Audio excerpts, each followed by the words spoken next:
سر کل آپ نے مختلف علاقوں کا دورہ کیا ہے، یعنی خاص طور پہ کراچی کے جو آپ کی کانسٹیٹوئنسی میں آتے ہیں، جس میں ڈیفنس، کلفٹن اور کچھ ایسے علاقے ہیں، پوش علاقوں کا بھی دورہ کیا گیا. سر کیا سمجھتے ہیں بارش کے بعد کیا صورتحال بنی ہے؟ ڈاکٹر صاحب یہ تو ایکسپیکٹڈ تھا پاکستان پیپلز پارٹی کی گورنمنٹ، صوبائی گورنمنٹ سے، کہ جب بھی بارش آئے گی، کیونکہ کافی عرصے سے ہم یہ بتاتے آ رہے ہیں کراچی شہر ایک پسماندہ شہر میں تبدیل ہو چکا ہے، اور کسی بھی پسماندہ شہر سے اس کو کمپیئر کیا جا سکتا ہے، اور یہ بالکل ایکسپیکٹڈ تھا کہ نالے یہاں پہ بند پڑے ہوئے تھے، سیویج سسٹم ہے نہیں یہاں پہ، اسٹارم واٹر ڈرینیج پہ انکروچمنٹ ہو چکی ہے، لوکل گورنمنٹ اپنے وسائل کا رونا روتی ہے کہ ان کے پاس وسائل نہیں ہیں، سندھ گورنمنٹ کچھ کرنے میں انٹرسٹڈ نہیں ہے، ہمارے جو صوبائی وزیر بلدیات ہیں ان کو کچھ کام کی تمیز ہی نہیں ہے، اور جتنے صوبائی وزیر بلدیات آئے ہیں پیپلز پارٹی کے پچھلے 11 سال میں، سب کے سب کرپشن میں انوالو ہیں، اور ان کے نیب میں کیسز چل رہے ہیں. تو کراچی شہر کے ساتھ تو بڑی زیادتی کی گئی ہے، اور میرا مطالبہ ہے کہ اس کے شہر کو آفت زدہ قرار دے کے اور اس کے اوپر جو ہے نا سیریسلی اس کے اوپر کام کیا جائے. اور آج پرائم منسٹر نے، کل بلکہ پرائم منسٹر نے علی زیدی صاحب کو یہ ٹاسک دیا ہے کہ کراچی کے معاملات کو، اور کراچی میں جو اس وقت بارش سے کرائسس پیدا ہوئے ہیں، اور کراچی میں پانی کے مسائل ہیں، سیوریج کے مسائل ہیں، گندگی کے مسائل ہیں، تو انہوں نے آج یہ اس چیز کو ٹیک اپ کیا ہے، پریس کانفرنس بھی کی ہے، اور انشاءاللہ کل وہ اسلام آباد سے آ رہے ہیں تو ایک لائے عمل وہ طے کریں گے، اور اگلے 2 سے 3 ہفتے میں ہم اس کراچی شہر کو صاف کرنے کی اپنے ریسورسز سے، کراچی شہر کے لوگوں کے ساتھ مل کے، یہاں کے اداروں کے ساتھ مل کے ہم اس کو صاف کرنے کی پوری کوشش کریں گے. مگر آپ بھی سمجھتے ہیں 18 امینڈمنٹ کے بعد یہ کام گورنمنٹ کا ہے، گورنمنٹ کا آلٹرنیٹ بدل ہم نہیں ہو سکتے. کراچی شہر کو پچھلے 10-11 سال میں فیڈرل سے 3,500 ارب روپے ملے ہیں، اور وہ پیسہ کہاں گیا ہے؟ اس سے پہلے بھی کراچی شہر کو پیسے ملتے رہے ہیں. تو کراچی کو تو باقاعدہ نگلیکٹ کیا گیا ہے ہر لحاظ سے. آج سے 10-11 سال پہلے، ہمارا 20 اور 25 سال پہلے اگر ہم کمپیئر کریں تو کراچی شہر ایسا نہیں تھا.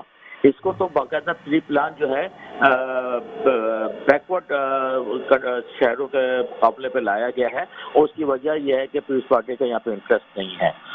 اچھا سر، یہ بھی آپ سے جاننا چاہوں گا کہ ڈیفنس کلفٹن کے جو علاقے ہیں وہاں پہ کے ایم سی اور ڈی ایم سیز یعنی بلدیاتی اداروں سے زیادہ جو کنٹرول ہے وہ کلفٹن کینٹونمنٹ بورڈ اور ڈی ایچ اے کا ہے. سر آپ یہ نہیں سمجھتے وہاں پہ اس قسم کی صورتحال ہونا ڈیفنس میں، کلفٹن میں، جو کہ آپ کی کانسٹیٹوئنسی کا میجر حصہ ہے، سر مطلب K M C D M C کے مقابلے میں آپ کیا کہتے ہیں کینٹونمنٹ بورڈ اور ڈی ایچ اے کی کارکردگی کو؟ دیکھیں، ڈی ایم سی اور کے ایم سی کی کارکردگی تو بالکل بھی نہیں ہے. 2 دن بارش ہوئی ہے، بارش بہت زیادہ نہیں ہوئی ہے کہ ڈیفینس میں 50 ملی میٹر بارش ہوئی ہے. اس میں فرسٹ ڈے منڈے اور ٹیوزڈے کل شام تک خاصے خراب حالات تھے ڈیفینس میں، مگر آج صبح ڈیفینس صاف ستھرا تھا، پانی نکل چکا تھا، اور ان کی کچھ اسپاٹس ہم نے خود نوٹس کیے ہیں جو سی بی سی کے ساتھ ہماری بالکل کانٹیکٹ میں رہے ہیں. ہم، میری پوری ٹیم، میرا ایم پی اے شہزاد، خرم شہزمان، رمضان گھاٹی، سب ہم اپنے ایریے میں متحرک رہے ہیں، اور جہاں جہاں کمپلینس تھی، زیادہ کمپلینس جو آئی ہیں وہ کہ الیکٹرک کے حوالے سے آئی ہیں. اٹس ویری انفارچونیٹ کہ پہلی دفعہ کافی عرصے کے بعد جو ہے کہ الیکٹرک کی اس قسم کی پرابلمس آئی ہیں. 36 گھنٹے بجلی نہیں تھی، اور اس کے کئی ریزنس ہیں. کچھ ٹیکنیکل ریزنس ہیں جس کے اوپر آج میں نے خرم شیخ زمان اور کچھ ایم پی ایس نے پریس کانفرنس کی ہے، اور ایک اور بھی میں اپنے تمام کراچی کے ایم پی ایس کا بڑا مشکور اور شکریہ ادا کرنا چاہتا ہوں. سب آن گراؤنڈ تھے، لوگوں کے درمیان تھے، پانی میں فلڈ میں تھے. تو ہم نے کے الیکٹرک کے حوالے سے بھی یہ بات کی ہے کہ ایک تو ان کا آڈٹ ہونا چاہیے، ان کے تمام پولز کے ساتھ ارتھنگ ہے یا نہیں ہے. یہ 21 جانیں گئی ہیں کراچی شہر میں، کچھ کے الیکٹرک کی وجہ سے گئی ہیں، اور کچھ لوگوں کے اپنے ایشوز ہیں کہ کہیں کسی نے کنڈا لگا دیا. آج میں پی ایس 109 میں صبح وزٹ پہ گیا تھا تو وہ پتہ چلا وہاں پہ ایک خاتون کا رات کو انتقال ہوا.